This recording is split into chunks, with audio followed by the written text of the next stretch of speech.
Terza corsa, femmine di 4 anni, 7 al via, 1 Zelda Trio, Marco Stefani, 2 Zarina di Roberto, Battista Congiu, 3 Zori, Paolo Leoni, 4 Zambla Alta, Marcello Vecchione, 5 Zuvetieci CSM, Nicola Salaccone, 6 Zaira delle Selve, Roberto Vecchione, in seconda fila 7 Zo GMG, Salvatore Valentino.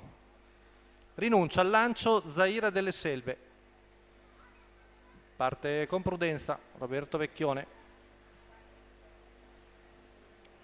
Stacco della macchina, veloci Zambla Alta e Zuvetieci CSM, attacca la lieva di Nicola Salacone, cerca il sorpasso e alla fine gli riesce davanti a Zambla Alta. Poi vediamo Zelda Trio in terza posizione a precedere Zo GMG, ma alla fine ha allargato brevemente, forse qualche problema per Zuvetier che viene infilata. Zambla Alta quindi al comando davanti a Zelda Trio, poi Zo GMC, intanto c'è l'errore di Zarina di Roberto, mentre si lancia in avanti anche Zaira delle Selve dopo 29,8.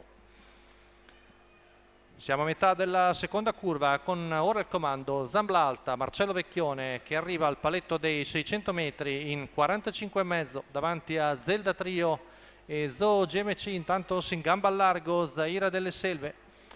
Avanza Roberto Vecchione con la figlia di Ideale Luis, la cui schiena è presa da Zori con Paolo Leoni.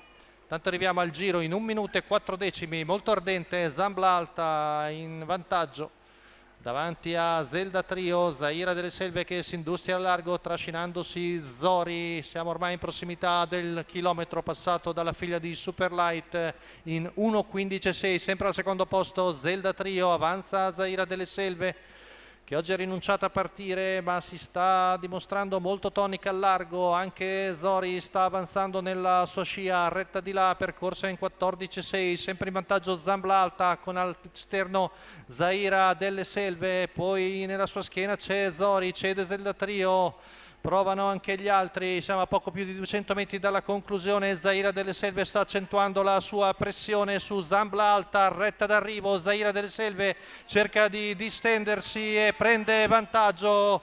Zaira delle Selve, forse è la volta buona che viene a cogliere la sua prima vittoria in carriera. Secondo posto per Zori davanti a Zambla Alta. Finalmente la figlia di Ideale Luis ha fatto vedere il suo potenziale. Tante rotture ma i mezzi si erano sempre visti. Oggi con un potente percorso al largo e con le mani di Roberto Vecchione subito al doppio in serata coglie la sua prima vittoria in carriera, la quota di 3,07.